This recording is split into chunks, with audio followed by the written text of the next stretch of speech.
Thomas d'Asenbourg nous fait le cadeau d'être à nouveau dans le sommet de la conscience. Qui est-il? Conférencier d'exception, auteur de plusieurs ouvrages, notamment le best-seller Arrêtez d'être gentil, soyez vrai.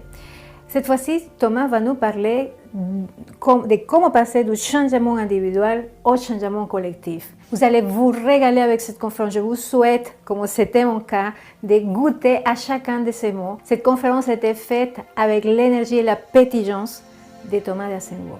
Je vous laisse avec lui.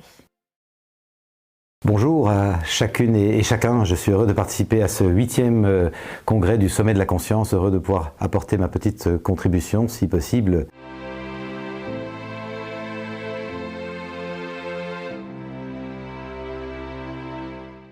Ma conviction, c'est que c'est incontournable, c'est inévitable. Déjà Confucius nous disait, si l'on veut la paix dans le royaume, faisons la paix dans la province. Si on veut la paix dans la province, faisons la paix dans la ville. Si on veut la paix dans la ville, faisons la paix dans le quartier. Si on veut la paix dans le quartier, faisons la paix dans la maison.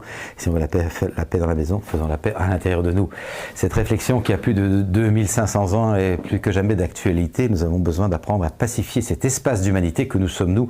Ce travail de discernement, de pacifique action sur soi, parce que c'est pas de tout repos, demande certains apprentissages, certaines pratiques pour pouvoir retrouver une façon d'être au monde qui soit pacifiante.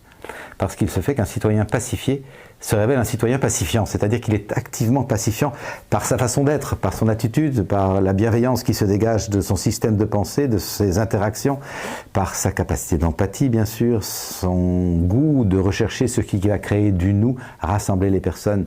Et je rencontre de plus en plus aujourd'hui d'acteurs de changement qui ont vraiment envie d'être dans l'action, parfois même dans le militantisme, et qui mesurent que nous ne pourrons pas transformer nos façons de faire sans transformer nos façons d'être. Et au fond, Paul Watzlawick, le père de l'analyse des systèmes, nous le disait déjà quand il observait les systèmes relationnels que sont nos relations. Il disait, une des premières lois, c'est que si l'on fait ce qu'on a toujours fait, on obtient ce qu'on a toujours obtenu. Et ça semble évident, évidemment. Ça veut dire que si je veux faire autre chose dans la relation à moi, si je veux obtenir autre chose dans la relation à moi-même, je dois faire autrement. Si je veux autre chose dans la relation à mon conjoint, à mon ado adorable, ou à ma classe si je suis enseignant, ou à mon équipe de travail, je dois faire autrement. Si je veux obtenir autre chose dans ma relation à la terre, aux ressources, à la nature, je dois faire autrement. Tout le monde sera d'accord. Ceci dit, comment allez-vous faire autrement si vous pensez de la même façon? C'est juste impossible. La seule façon de faire autrement pour obtenir autre chose, c'est de revisiter le système de pensée qui a prévalu à cette façon d'agir et se dire, tiens, en pensant de la sorte, j'ai fait ceci et ça m'a amené à obtenir cela. Est-ce que ça me convient ? Sur le plan personnel, sur le plan de mes proches, sur le plan de la nature, de la Terre, de la planète, sur ces trois axes. Si la réponse à cette question est non ou non pas vraiment, ben il est plus que temps que je revisite mon système de pensée et que je me dis je pourrais peut-être penser plutôt comme ceci pour faire plutôt cela et obtenir à ce moment-là quelque chose de cet ordre-là qui à ce moment-là peut-être sera plus bénéfique tant pour moi que pour mes proches, mon entourage, que pour la planète. Et ça, vous le voyez, ce pivotement à l'intérieur de soi-même, ça n'est pas nécessairement confortable. Et c'est pour ça que tellement de nos contemporains ont du mal à accepter de remettre en question ces habitudes, ces automatismes et à sortir de la zone de confort. Et en même temps, beaucoup de nos contemporains acceptent cette remise en question parce qu'elle est absolument salutaire et essentielle. Et on voit donc ce travail d'intériorité au bénéfice d'une citoyenneté nouvelle.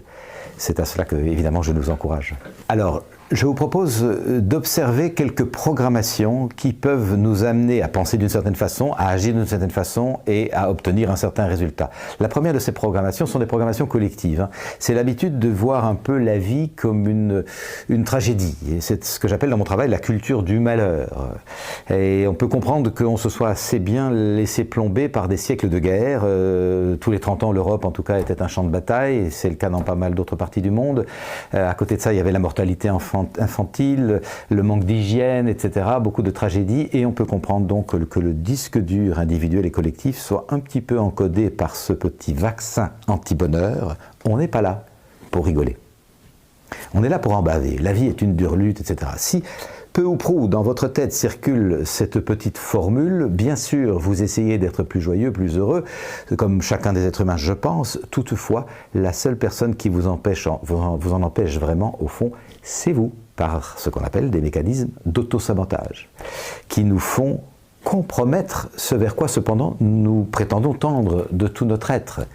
C'est ce qui fait qu'à une tablée familiale par exemple merveilleuse, où tout le monde pourrait s'enchanter, notamment aux périodes de fêtes de Noël, etc., eh bien, il y a toujours une personne qui lève le dossier sinistre et tragique qui fait que tout le monde s'empoigne. Pourquoi est-ce que ça vient là au lieu de s'enchanter ?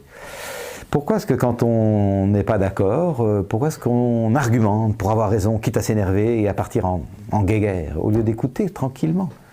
Ce sont des habitudes, c'est l'habitude de la culture du malheur, on n'est pas là pour rigoler, ça veut dire que nous sommes plus habitués à nous lamenter, à nous plaindre, à nous quereller, qu'à nous entendre, à nous réconcilier et à nous enchanter d'être là. C'est une habitude, c'est une programmation. Il est plus que temps de changer d'habitude. Catherine Guéguen, que beaucoup d'entre vous connaissent, et qui a écrit de beaux livres, dont j'ai eu la chance de faire la préface du premier sur l'enjeu des neurosciences dans l'éducation, nous dit très très clairement, nous sommes habitués à nous bagarrer, c'est entré dans les mœurs, c'est comme ça. Et j'identifie ça moi-même dans mon bouquin « Cessez d'être gentil, soyez vrai ».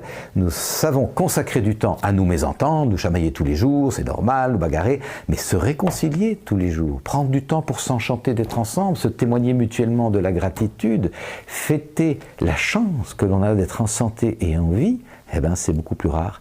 Il est plus que temps que nous changions cette première programmation et de passer de la culture donc du malheur à la culture de l'enchantement. Toutes les traditions convergent en nous disant nous sommes là pour trouver la joie profonde à travers les difficultés, pas d'angélisme.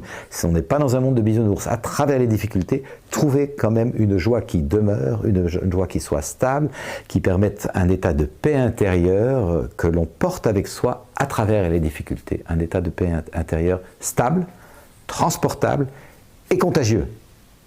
Contagieux. Parce que c'est ça l'immense bénéfice citoyen, bien évidemment. C'est que les êtres qui développent une grande paix intérieure, la manifestent autour d'eux, et vous en connaissez bien des exemples, que ce soit le Dalai Lama, Mère Teresa, Nelson Mandela, etc.